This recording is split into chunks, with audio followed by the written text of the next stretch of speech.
وَلَقَدْ يَسَّرْنَا الْقُرْآنَ لِلذِّكْرِ فَهَلْ مِن مُّدَّكِرٍ۔ الحمدللہ وکفا وسلام علی عبادہ الذین اصطفیٰ۔ اشہد ان لا الہ الا اللہ وحدہ لا شریک لہ واشہد ان محمدًا عبدہ ورسولہ صلی اللہ علیہ وآلہ وسلم۔ اللہم صلی علی محمد وعلی آل محمد کما صلیت علی ابراہیم وعلی آل ابراہیم انکا حمید مجید۔ اللہم بارک علی محمد وعلی آل محمد کما بارکت علی ابراہیم وعلی آل ابراہیم انکا حمید مجید۔ اما بعد فاعوذ باللہ السمیع العلیم من الشیطان الرجیم من ہمزہ ونفخہ ونفثہ۔ بسم اللہ الرحمن الرحیم۔ فقد كذبوكم بما تقولون فما تستطيعون صرفا ولا نصرا ومن يظلم منكم نذقه عذابا كبيرا۔ بس یقیناً تمہیں جھٹلا دیا انہوں نے اس بات کے بارے میں جو تم کہتے تھے۔ فما تستطيعون صرفا ولا نصرا، اب نہ تو تم کوئی طاقت رکھتے ہو اپنے آپ سے پھیرنے کی اور نہ ہی کسی مدد کی۔ وَمَن يَظْلِم مِّنكُمْ، اور تم میں سے جو کوئی بھی ظلم کرے گا یعنی شرک کرے گا، نُذِقْهُ عَذَابًا كَبِيرًا، ہم اس کو بہت بڑا عذاب چکھائیں گے۔ آیت نمبر 19 سورۃ الفرقان، یہاں سے آج کے سبق کا آغاز اللہ کی توفیق سے ہو رہا ہے، اور یہ آیت اور اس سے ما قبل کی آیات سورہ فرقان کا مضامین کے اعتبار سے ابتدائی حصہ، جس کے بارے میں نے عرض کیا تھا کہ آیت نمبر 1 سے لے کر آیت نمبر 34 تک اس میں کچھ تو اعتراضات کا ذکر ہے جو وحی کے اوپر اور نبی پاک صلی اللہ علیہ وسلم کی رسالت کے اوپر مشرکین مکہ اور کفار اس وقت کے جو اعتراضات کرتے تھے ان اعتراضات کا بھی ذکر ہے، اس کا جواب بھی دیا گیا ہے، اور وحی اور رسالت کی حقیقت بھی بیان کی گئی۔ اور اس میں خاص طور پر یہ جو آیت میں نے آج جہاں سے ہم نے آغاز کیا، اس سے ما قبل آیت نمبر 17 اور 18 میں یہاں پہ خاص طور پہ ایک منظرنامہ ہے قیامت والے دن کا، کہ جس میں اللہ تعالیٰ اکٹھا کر لے گا سب کو، اور جن کو پوجا جاتا تھا دنیا میں جو معبودان باطل تھے وہ بھی، اور پھر ان کو پوجنے والے سب اکٹھے کر لیے جائیں گے، اور پھر اللہ تعالیٰ ان سے پوچھے گا کہ اَأَنْتُمْ أَضْلَلْتُمْ عِبَادِي هَؤُلَاءِ، کہ کیا تم نے میرے ان بندوں کو گمراہ کیا ہے؟ تو وہ سارے کے سارے کہہ دیں گے قالوا سبحانك ما كان ينبغي لنا ان نتخذ من دونك من اولیاء، ہم یہ کیسے کر سکتے ہیں، ہمیں تو یہ جائز ہی نہیں ہے، یہ بات ہمارے لیے تو لائق ہی نہیں تھی یہ بات کہ ہم کوئی ایسی بات کرتے۔ ولكن متعتهم وآباءهم حتى نسوا الذکر وكانوا قوما بورا، ہمیں تو یوں ہی لگتا ہے کہ یہ ان کے اوپر جو حالات آپ نے ان کو زندگی دی، آپ نے ان کو یعنی اللہ سے وہ کہیں گے، وہ جن کو پوجا جاتا رہا ہوگا دنیا میں وہ سب کہیں گے۔ اب ظاہر ہے اس میں شخصیات بھی ہیں، اس میں صالحین بھی ہیں، اس میں انبیاء بھی ہیں جن کو پوجا جاتا۔ حضرت عیسیٰ علیہ السلام کو اللہ کا بیٹا قرار دے کے ان کو بھی الہ قرار دیا گیا۔ تو جس کو بھی، چاہے وہ انبیاء ہوں، صلحاء ہوں، چاہے پتھر کی مورتیاں ہوں، چاہے وہ کوئی بھی چیز ہو، سب کو اللہ تعالیٰ نطق عطا کر دے گا، اور وہ سب کہیں گے کہ ہم کیسے گمراہ کر سکتے تھے، ہمارے لیے تو یہ لائق ہی نہیں تھا۔ بلکہ ہوا یوں ہے کہ اے اللہ تو نے ان کو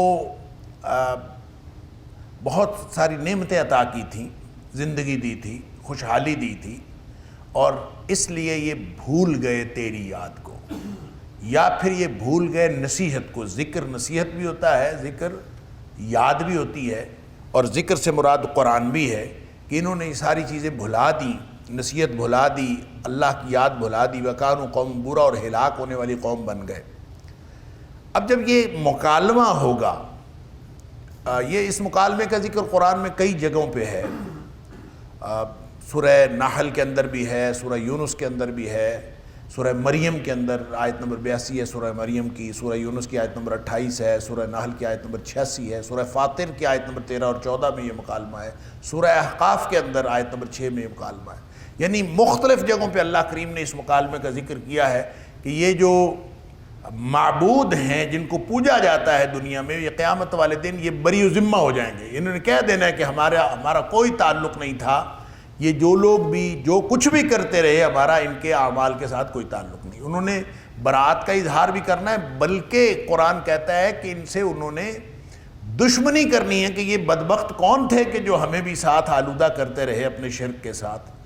تو بہرحال اللہ تعالیٰ اس موقع پر جب وہ سارے برات کا اظہار کر دیں گے، اب اس کے بعد کچھ بھی ان کے پاس کوئی دلیل نہیں بچے گی، تو اب اللہ تعالیٰ ارشاد فرمائیں گے ان مشرکوں کو جو شرک میں مبتلا رہے، جو پیروکار تھے، جو پوجنے والے تھے، ان سے یہ کہا جائے گا فَقَدْ كَذَّبُوكُمْ بِمَا تَقُولُونَ، اب یہ دیکھ لو تمہارے سامنے انہوں نے تمہیں جھٹلا دیا۔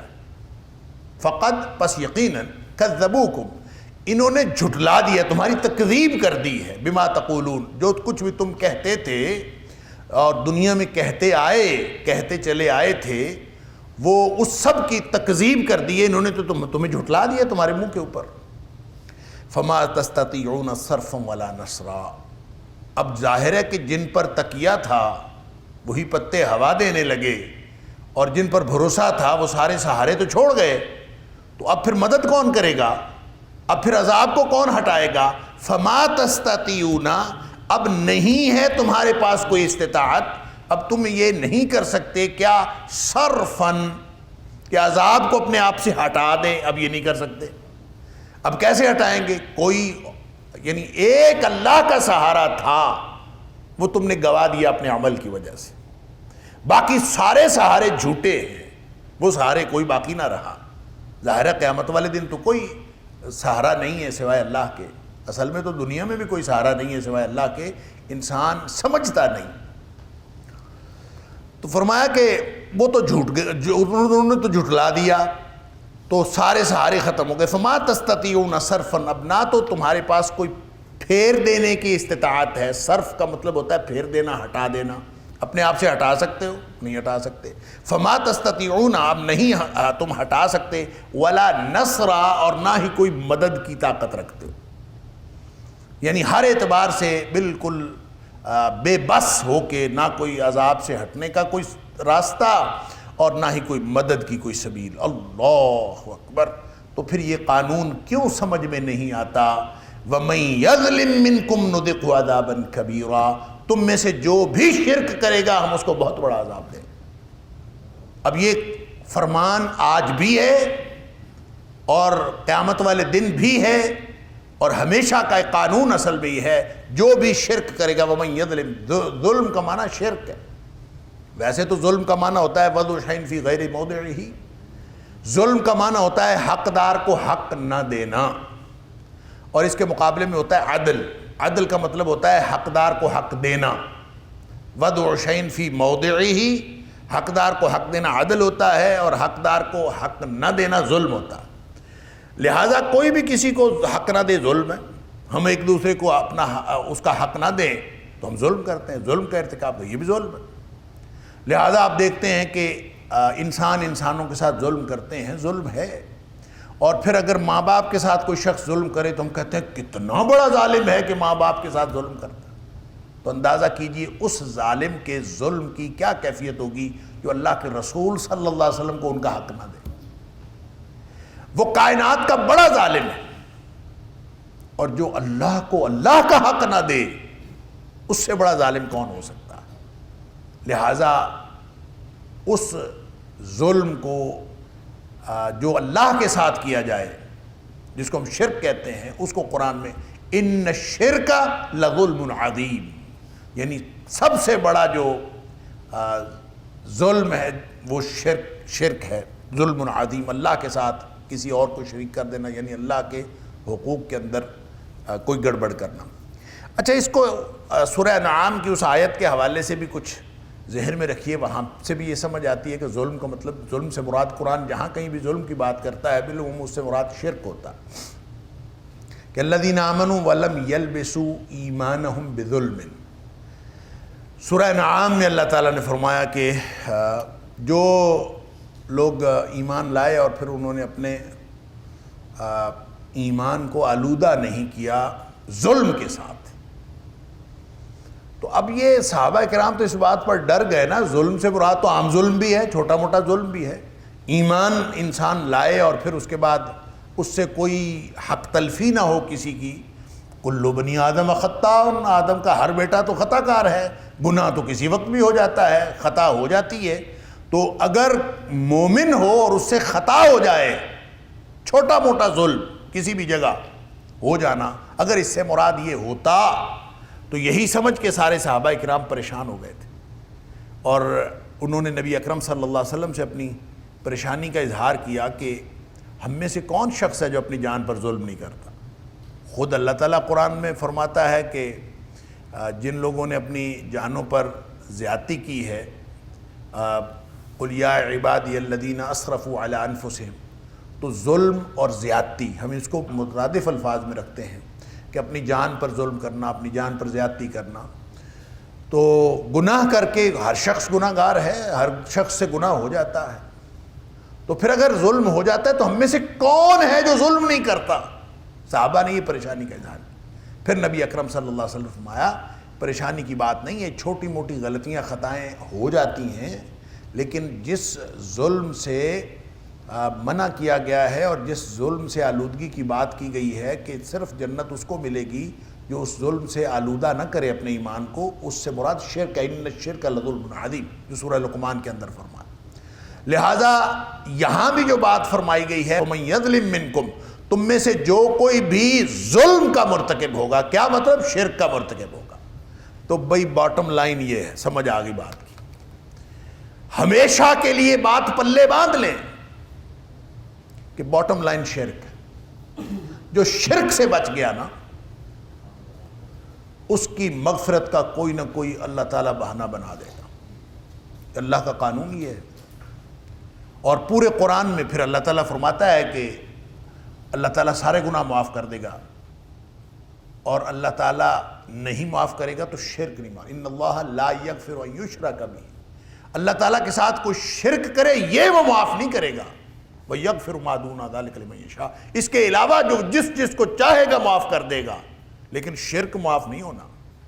لہذا وہ جو حدیث قدسی ہے ترمذی شریف میں بہت دفعہ عرض کر چکا ہوں کہ اللہ کریم نے بہت کلیئر اور سادہ الفاظ میں بات بتائی ہے کہ دیکھو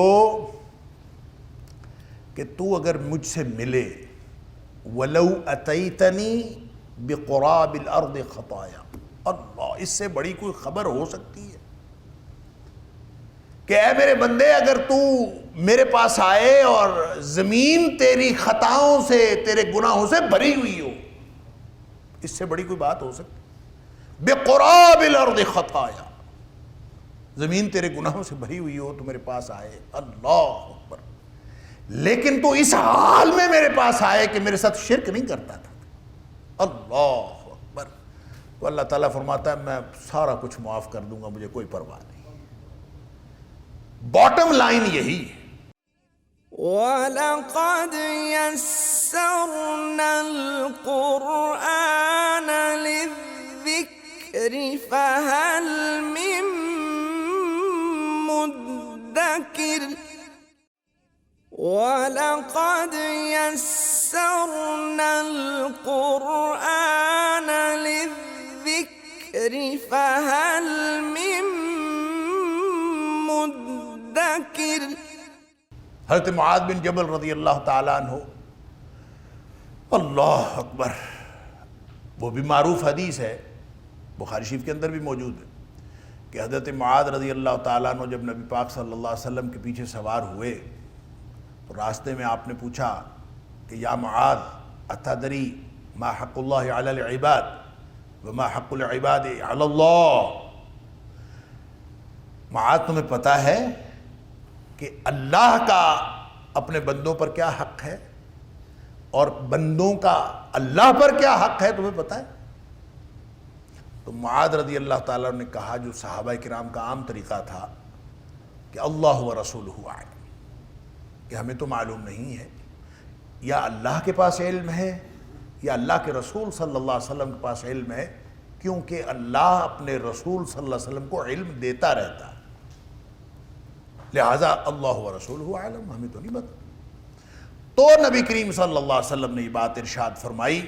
آپ نے فرمایا حق اللہ علی العباد ان یعبدوہ ولا یشرکوا بہ شیئا، اللہ کا حق ہے بندوں پر کہ وہ اس کی بندگی کریں اور اس کے ساتھ کسی کو کوئی کسی بھی اعتبار سے شریک نہ ٹھہرائیں. اور پھر اگر لوگ شرک سے بچ جائیں اور خالص اللہ کی بندگی میں زندگی گزار دیں تو پھر بندوں کا اللہ پر حق ہو جاتا ہے. وحق العباد علی اللہ. اور یہ آپ لوگوں کو معلوم ہونا چاہیے کہ جو ایک کا حق ہوتا ہے نا وہ دوسرے کا فرض ہوتا ہے. اللہ اکبر. گویا پھر اللہ کی ذمہ داری ہے کہ اللہ یعذب من لا یشرک بہ شیئا، کہ جو اللہ کے ساتھ شرک نہیں کرتا نا، اللہ کی ذمہ داری ہے اور بندے کا حق ہے اللہ پر کہ پھر اللہ اس کو عذاب نہ کرے. اللہ یعذب من لا یشرک بہ شیئا، جو اللہ کے ساتھ شرک نہیں کرتا اللہ تعالیٰ اس کو عذاب نہ کرے، یہ بندے کا اللہ پر حق ہے. تو اس کا مطلب ہے باٹم لائن تو شرک ہے.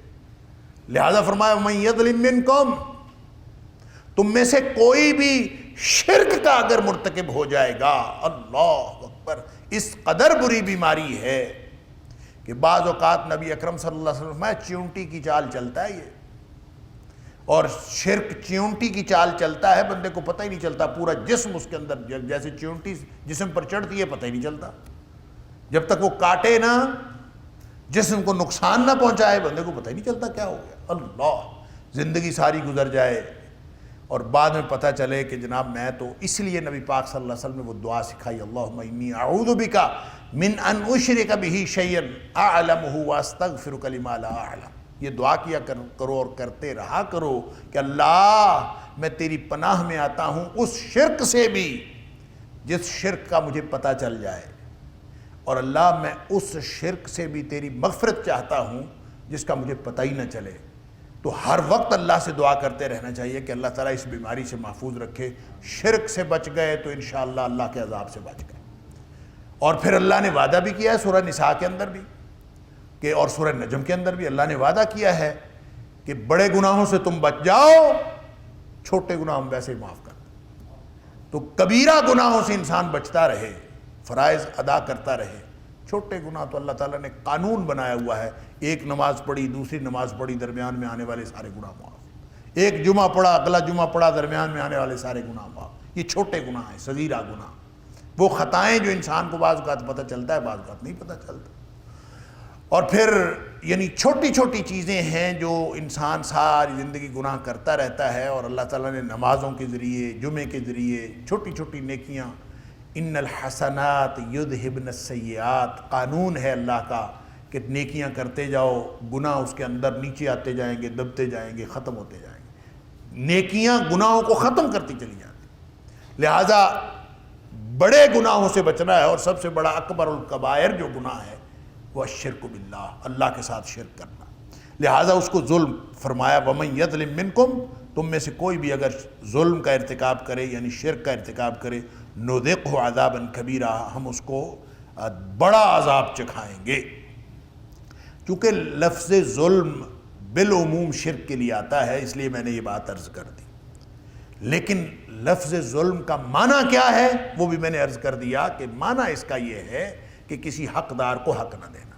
تو اس کا مطلب یہ ہے کہ اصل میں تو یہ اللہ کو اللہ کا حق نہ دینا ہے اس کا مراد، لیکن اس میں اس ظلم میں ہر وہ ظلم آتا ہے کہ آپ کسی کا حق جان بوجھ کے دبا لیں.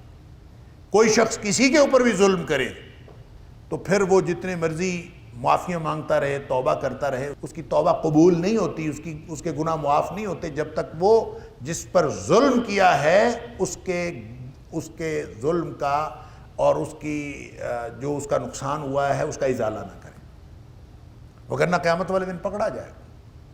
یہ نہیں ہے کہ آپ کسی پر ظلم کریں پھر آپ جا کے نماز پڑھ لیں اور گناہ معاف ہو جائیں گے، آپ ظلم کر لیں کسی کے اوپر، کسی کا حق مار لیں، جا کے عمرہ کر آئیں معاف ہو جائے گا، آپ حج کر آئیں معاف نہ، جو کسی پر ظلم کیا ہے نا وہ معاف نہیں ہوتا، وہ کھڑا رہتا ہے جب تک آپ یا اس سے معاف نہ کروائیں یا آپ اس کا ازالہ نہ کریں، اس وقت تک وہ نہیں معاف ہوتا۔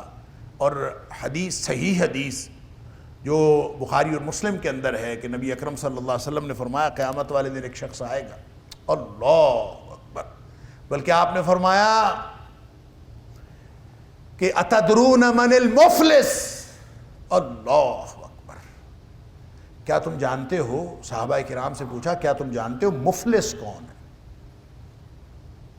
محتاج، مفلس۔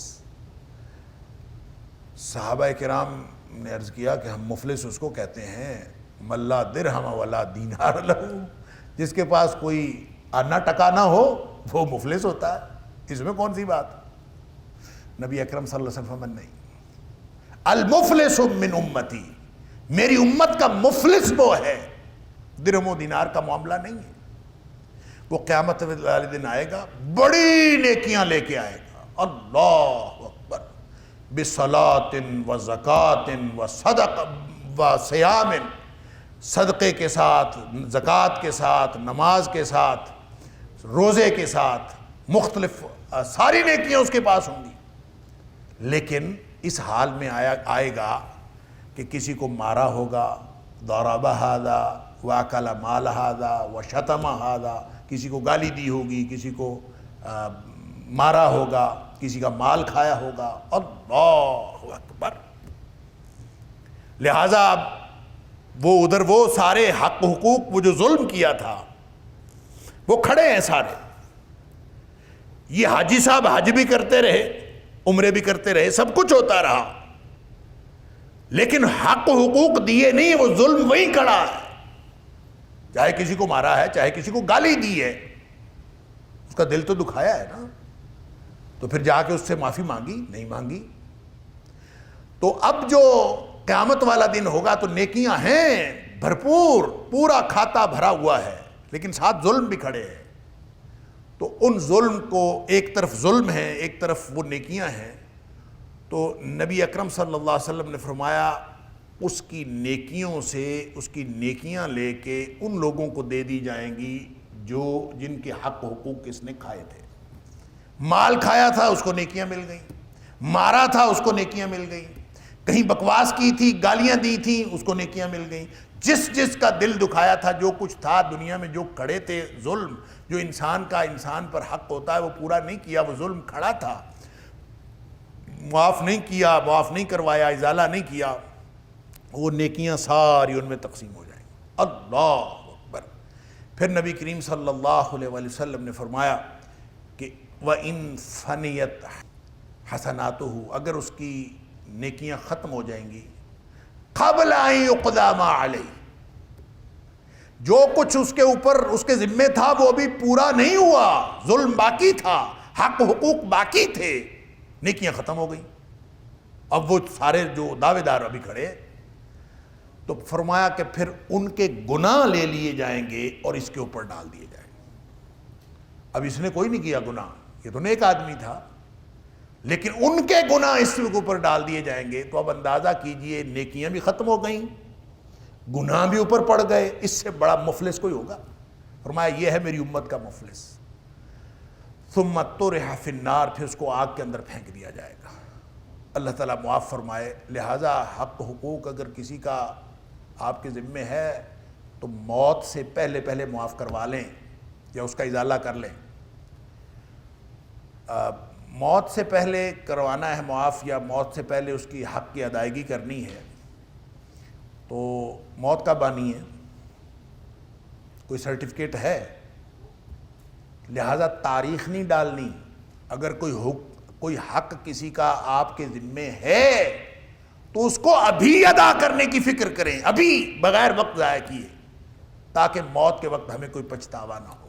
وگرنہ اللہ کا قانون یاد رکھو، وَمَن يَظْلِم مِّنكُمْ، تم میں سے جو بھی ظلم کرے گا، وہ بندے کا حق ہو یا اللہ کا حق ہو، تم میں سے کوئی بھی اگر حق تلف کرے گا، نُذِقْهُ عَذَابًا كَبِيرًا، تو ہم اس کو بڑا عذاب چکھائیں۔ وَلَقَدْ يَسَّرْنَا الْقُرْآنَ لِلذِّكْرِ فَهَلْ مِن مُّدَّكِرٍ وَلَقَدْ يَسَّرْنَا الْقُرْآنَ لِلذِّكْرِ فَهَلْ مِن مُّدَّكِرٍ وَمَا أَرْسَلْنَا قَبْلَكَ مِنَ الْمُرْسَلِينَ إِلَّا إِنَّهُمْ لَيَأْكُلُونَ الطَّعَامَ وَيَمْشُونَ فِي الْأَسْوَاقِ وَجَعَلْنَا بَعْضَكُمْ لِبَعْضٍ فِتْنَةً أَتَصْبِرُونَ وَكَانَ رَبُّكَ بَصِيرًا۔ اور اے حبیب صلی اللہ علیہ وسلم، آپ کے سے پہلے جتنے بھی ہم نے رسول بھیجے، الا مگر، یعنی نہیں بھیجے ہم نے رسول آپ سے پہلے، الا مگر، انہم وہ سارے کے سارے، لَيَأْكُلُونَ الطَّعَامَ وہ کھانا بھی کھاتے تھے، وَيَمْشُونَ فِي الْأَسْوَاقِ اور وہ بازاروں میں بھی چلتے پھرتے تھے، وَجَعَلْنَا بَعْضَكُمْ لِبَعْضٍ فِتْنَةً اور ہم نے تمہارے بعض کو بعض کے لیے، یعنی ایک دوسرے کے لیے ہم نے فتنہ یعنی آزمائش بنایا ہے۔ اتصبرون کیا تم صبر کرتے ہو؟ وَكَانَ رَبُّكَ بَصِيرًا اور تمہارا رب جو ہے وہ دیکھ رہا ہے، وہ دیکھنے والا۔ اب یہ جواب ہے ان اعتراضات کا جس کا ذکر پیچھے بھی ہوا، یہاں سورہ فرقان کی ابتدا میں بھی اور مختلف جگہوں پہ، یعنی ابھی آیت نمبر 7 کے اندر جو پچھلے درس میں بات ہوئی تھی کہ وہ کہتے تھے مَا لِهَذَا الرَّسُولِ يَأْكُلُ الطَّعَامَ وَيَمْشِي فِي الْأَسْوَاقِ، یہ کیسا رسول ہے کہ یہ کھانا بھی کھاتا ہے ہماری طرح اور ہماری طرح جو ہے وہ تجارت بھی کرتا ہے، کسب و تجارت، یہ کبھی مطلب بازاروں میں، مارکیٹوں میں جو کام ہم کرتے ہیں وہی کام یہ کرتا ہے۔ تو ان کے خیال میں یہ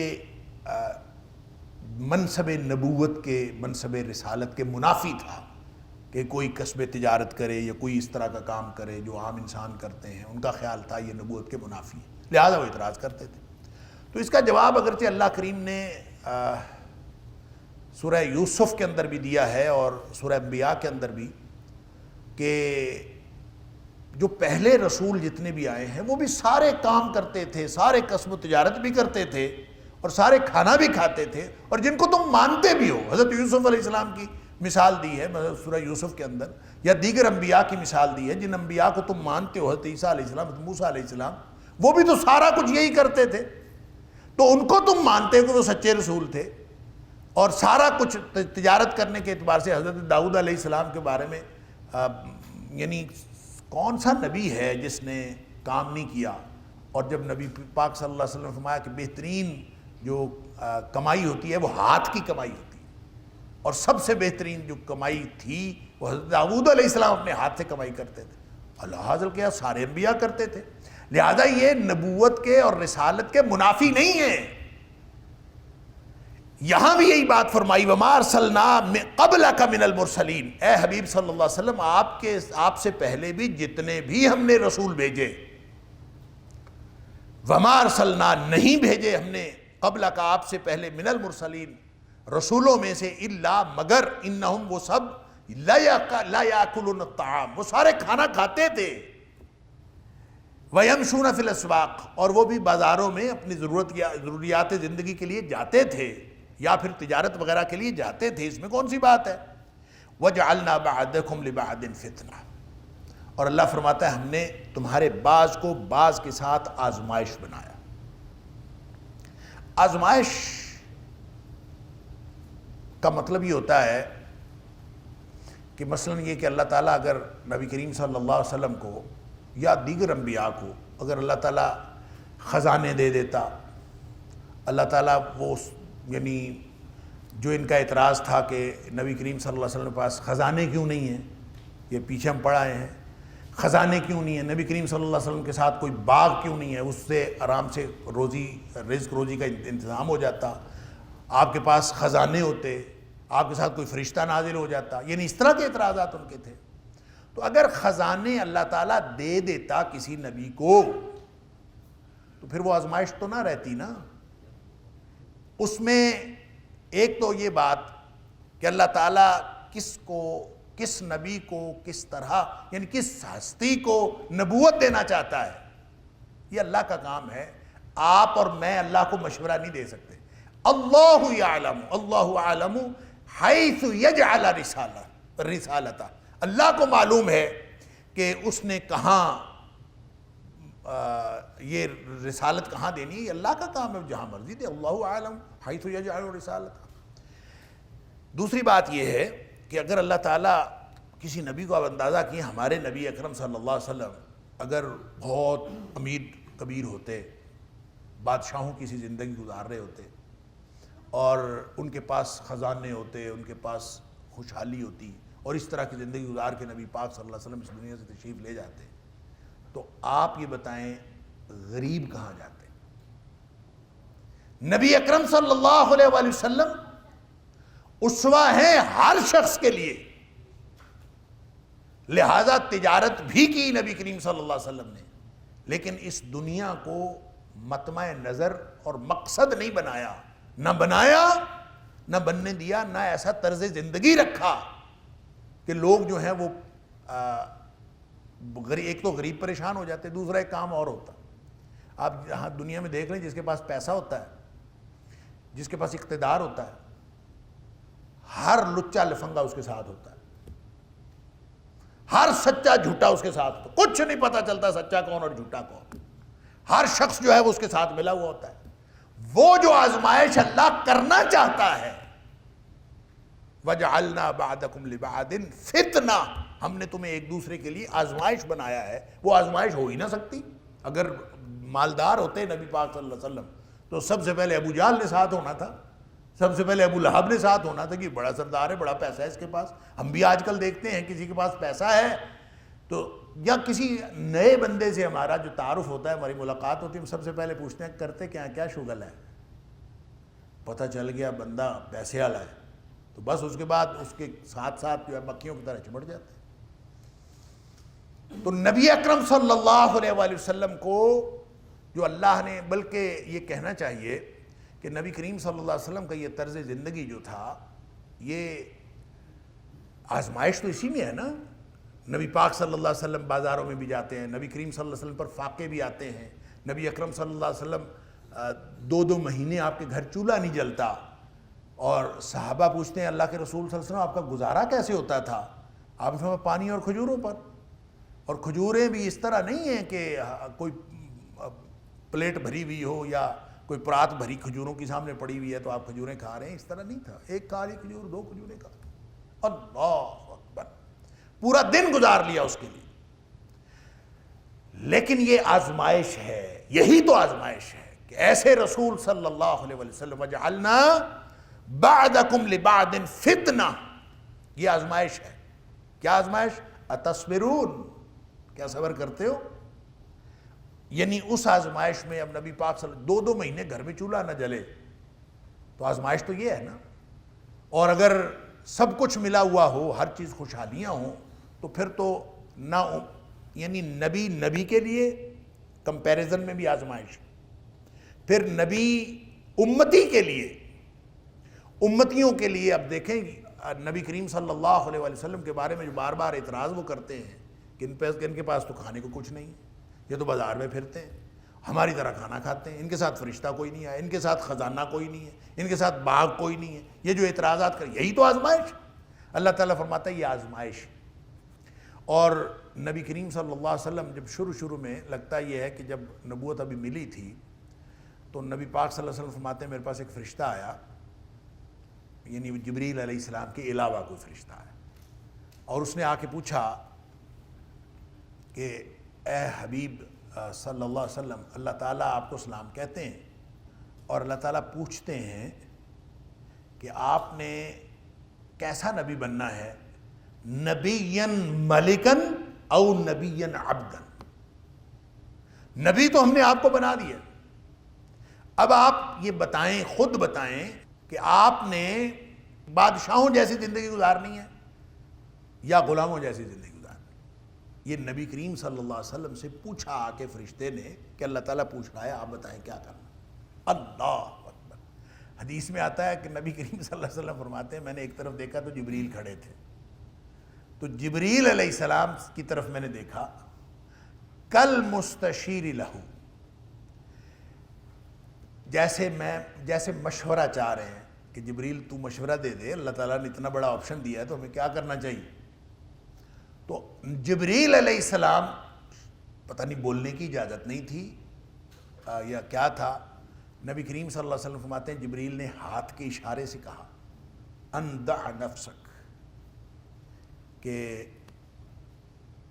اے حبیب صلی اللہ علیہ وسلم آپ اپنے آپ کو جو ان دونوں میں سے نیچے والی سائیڈ ہے وہ لے لو. اندع نفسک, اپنے آپ کو نیچے رکھو. فرمایا میں نے فوراً کہہ دیا نبیًا عبدًا, اللہ میں نے غلاموں جیسی زندگی گزارنی ہے. تو بس پھر نبی کریم صلی اللہ علیہ وسلم کا یہ اختیاری تھا. پھر حضرت عائشہ صدیقہ رضی اللہ تعالیٰ عنہا کو نبی اکرم صلی اللہ علیہ وسلم فرمایا, اسی حدیث کی شروع میں ہے کہ فرمایا کہ میں اگر چاہتا نا تو سونے اور چاندی کے پہاڑ میرے پیچھے پیچھے چلتے. اللہ اکبر. لیکن نبی کریم صلی اللہ علیہ وسلم نے نہیں چاہا, اس لیے کہ آپ جب اس طرح کی زندگی گزاریں گے تو اب جو امیر لوگ ہیں ان کو تو پتہ مسئلہ ہوتا نہیں, مسئلہ غریبوں کو ہوتا ہے. نبی کریم صلی اللہ علیہ وسلم امیروں کے بھی نبی ہیں اور غریبوں کے بھی نبی ہیں, لہذا غریبوں کو تسلی ہے کہ ہمارے نبی اکرم صلی اللہ علیہ وسلم 2 مہینے چولہا نہیں جلتا تھا. اب غریبوں کو یہ اللہ کریم نے نبی اکرم صلی اللہ علیہ وسلم کی حیات طیبہ کے ذریعے تسلی دی ہے کہ جب نبی اکرم صلی اللہ علیہ وسلم اس دنیا میں اس طرح کی زندگی گزار کے گئے ہیں تو اس کا مطلب ہے اس دنیا کی کوئی حیثیت نہیں. اگر نبی کریم صلی اللہ علیہ وسلم کو اللہ تعالیٰ خوشحالی دے دیتا تو ہم تو اسی چکر میں مر جاتے کہ ہمارے نبی کریم صلی اللہ علیہ وسلم تو اتنے امیر تھے, ہم غریبی میں ہم گویا سنت پہ عمل ہی نہیں کر سکتے. اللہ, یہ بتایا گیا ہے کہ یہ آزمائش ہے, یہ دنیا کی کوئی حیثیت نہیں ہے. اور پھر نبی پاک صلی اللہ علیہ وسلم کا یہ فرمان لو کانت الدنیا تعدل عند اللہ جناح بعوضۃ, اگر یہ دنیا کی زندگی اللہ کے نزدیک ایک مچھر کے پر کے برابر بھی ہوتی, اس کا مطلب ہے مچھر کے پر کے برابر بھی نہیں ہے. مچھر ہی کیا چیز ہے, مچھر کے برابر, پھر مچھر کا پر, پھر اس کے بھی برابر نہیں ہے. اگر ہوتی تو پھر وہ اپنے نبیوں کو دیتا نا, وہ اپنے حبیب صلی اللہ علیہ وسلم کو دیتا نا. فرمایا اگر اس کی مچھر کے پر کے برابر بھی ہوتی ما سقا کافرا شربۃ من ماء, تو اللہ اپنے دشمنوں کو ایک گھونٹ پانی کا نہ دیتا اگر اس کی کوئی اہمیت ہوتی. اہمیت والی چیز پھر اللہ تعالیٰ اپنے نبیوں کو دیتا. تو یہ جو آزمائش ہے نا, یہ جو کیفیت تھی, یہ ساری آزمائش بنی. اللہ اکبر. اور نبی اکرم صلی اللہ علیہ وسلم فرماتے ہیں, حدیث قدسی ہے, نبی اکرم صلی اللہ علیہ وسلم فرماتے ہیں اللہ فرماتا ہے انما بعثتک, اے حبیب صلی اللہ علیہ وسلم ہم نے تمہیں مبعوث کیا ہے, اس طرح اس لیے مبعوث کیا ہے لأبتلیک, اس لیے مبعوث کیا ہے تاکہ ہم آپ کی آزمائش کریں. اندازہ کریں نبی پاک صلی اللہ علیہ وسلم کی آزمائش. یہ جو لفظ فتنہ ہے اس کا معنی مصیبت بھی ہوتی ہے, اس کا معنی آزمائش بھی ہوتی ہے. تو آزمائش, اللہ نے آزمائش کے لیے ہر ایک کو پیدا کیا. اور دوسری حدیث میں نبی پاک صلی اللہ علیہ وسلم نے فرمایا اللہ تعالیٰ ہر شخص کو جو آزماتا ہے, جو آزمائش دیتا ہے, ابتلا یعنی مبتلا کرتا ہے, اس کو ابتلا دیتا ہے تو اس کے ایمان کی سطح کے برابر اس کو آزمائش میں مبتلا کرتا ہے. اور اس لیے آپ نے فرمایا کہ سارے نبیوں کو مبتلا کیا گیا اور ہر نبی کو ابتلا آئی, اور فرمایا کہ جتنی ابتلا مجھے آئی ہے کسی نبی کو بھی نہیں آئی. اللہ اکبر. اور پھر آپ نے فرمایا امتیوں میں سے بھی ہر شخص کو اللہ تعالیٰ آزماتا ہے اس کی ایمان کی سطح کے برابر. جس کا ایمان کمزور ہوتا ہے اللہ تعالیٰ اس کو چھوٹی آزمائش دیتا ہے, جس کا ایمان مضبوط ہوتا ہے اللہ تعالیٰ اس کو بڑی آزمائش دیتا ہے. اور بعض اوقات اللہ تعالیٰ نے کسی شخص کا درجہ بنایا ہوتا ہے, یہ بھی حدیث میں ہے, کسی شخص کا درجہ بنایا ہوتا ہے کہ اس کو یہ جو درجہ دینا جنت میں, اس کے اعمال اس درجے کے ہوتے نہیں, پھر اللہ تعالیٰ اس کو کسی مصیبت میں مبتلا کرتا ہے. جب وہ مبتلا ہوتا ہے تو وہ پھر اللہ وہ صبر کرتا ہے. اتصبرون, کیا صبر کرتے ہو؟ تو پھر وہ صبر کرتا ہے اس مصیبت کی وجہ سے، تو اللہ تعالیٰ اس مصیبت کی وجہ سے اس کے درجے بڑھا کر اس درجے کے برابر کر دیتا ہے جو اللہ تعالیٰ نے اس کے لیے مقرر کر رکھا ہوتا ہے۔ سبحان اللہ۔ ہم سمجھتے ہیں پتہ نہیں کس مصیبت میں پکڑا ہوا ہے، کیا اس کے اوپر عذاب آئی ہوئی ہے، کیا سزا ہوئی ہے، حالانکہ اللہ تعالیٰ اس کے درجے بڑھا رہا ہوتا ہے۔ لہذا کسی کی بھی ظاہری شکل دیکھ کر، ظاہری حالت دیکھ کر ہم کوئی فتویٰ نہیں لگا سکتے، سب معاملات اللہ کے سپرد ہیں۔ اللہ اکبر۔ تو نبی اکرم صلی اللہ علیہ وسلم فرماتے ہیں کہ اللہ نے مجھے فرمایا کہ انما بعثتک لِأَبْتَلِيَكَ وَأَبْتَلِيَ بِكَ، میں نے اس لیے آپ کو مبعوث کیا ہے کہ تاکہ آپ کی آزمائش کریں، وَأَبْتَلِيَ بِكَ، اور آپ کے ذریعے سے میں تیری امتیوں کی آزمائش کروں۔ سبحان اللہ۔ لہذا امتی اب نبی پاک صلی اللہ علیہ وسلم کی اسوہ کی وجہ سے ہماری سب کا امتحان ہو رہا۔ وَأَنزَلْتُ عَلَيْكَ كِتَابًا، اور میں نے تیرے اوپر اے حبیب صلی اللہ علیہ وسلم ایک کتاب نازل کی ہے، لا یغسلہ الماء، جس کو پانی دھو نہیں سکتا، یعنی وہ بالکل قائم دائم کتاب ہے، وہ ختم نہیں ہو سکتی، مٹ نہیں سکتی۔ تقرأہ نائما ویقظان، تو سوتے جاگتے اس کو پڑھا کر، یعنی آزمائش میں کامیابی کا ذریعہ قرآن ہے، قرآن کے ساتھ جڑے رہا کرو۔ تو یہ گویا نبی کریم صلی اللہ علیہ وسلم کو حکم ہے اور ان کے ذریعے سے پوری امت کو بتایا جا رہا ہے کہ اس آزمائش میں، جس آزمائش میں اللہ نے مبتلا کیا ہے، اس آزمائش میں کامیابی کا ذریعہ صرف قرآن، اس کے ساتھ جڑ جاؤ تو پھر یہ آزمائش۔ لہذا فرمایا اتصبرون، کیا صبر کرتے ہو؟ کیا مطلب صبر کرو، یہ آزمائش ہے، یہ دنیا آزمائش ہے، امتحان ہے، یہ صبر کے ساتھ زندگی گزارنی ہے۔ اور صبر کا مطلب ہوتا ہے اپنے آپ کو روک لینا۔ ٹھیک ہے، آپ کو بڑی بڑی گاڑیاں، بڑے بڑے بنگلے، بڑے بڑے فارم ہاؤسز آپ کو اٹریکٹ کرتے ہیں، ٹھیک ہے، یہ انسان کی فطرت ہے، اللہ تعالیٰ نے رکھا ہے، اٹریکشن ہے۔ اِنَّا جَعَلْنَا مَا عَلَى الْأَرْضِ زِينَةً لَهَا لِنَبْلُوَهُمْ أَيُّهُمْ أَحْسَنُ عَمَلًا، اللہ فرماتا ہے ہم نے خود یہ دنیا پرکشش بنائی، لِنَبْلُوَهُمْ أَيُّهُمْ أَحْسَنُ عَمَلًا، اسی سے تو امتحان ہونا۔ اگر دنیا پرکشش نہ ہوتی تو کون جاتا دنیا کی طرف؟ تو پرکشش بنائی ہے۔ ابھی میں ایک پوسٹ پڑھ رہا تھا، آج صبح کی بات ہے یا رات کی بات ہے، اللہ اکبر، یہ جو اسلام آباد میں واقعہ ہوا، جس خاتون کو اس کے شوہر نے قتل کر دیا، کوئی لوہے کا ڈمبل شمبل مار کر اس کو انتہائی ظالمانہ طریقے سے، پتہ نہیں کیا اس کا اصل حقیقت کیا ہے، اللہ تعالیٰ جانتا ہے۔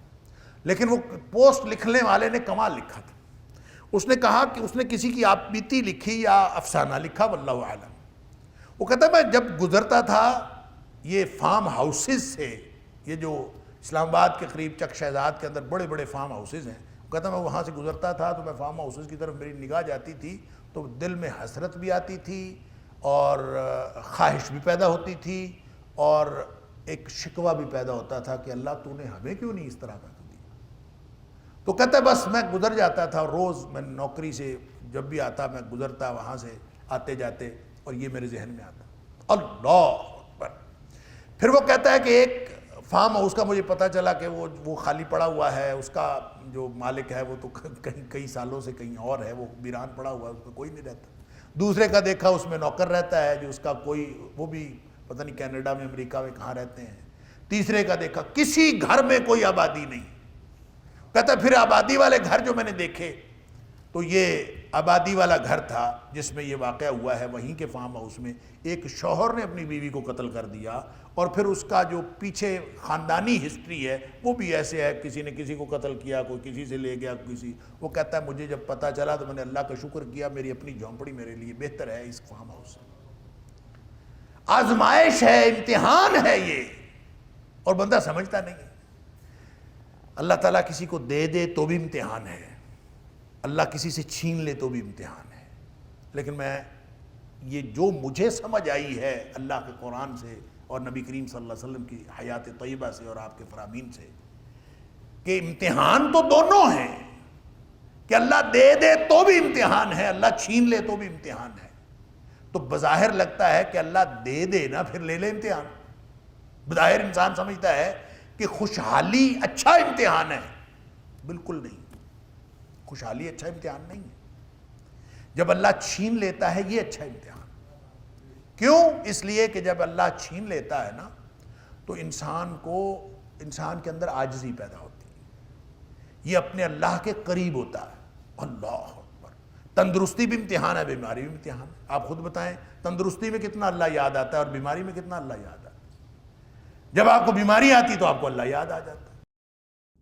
إن هذا القرآن يهدي للتي هي أقوم ويبشر المؤمنين الذين يعملون الصالحات أن لهم أجرا كبيرا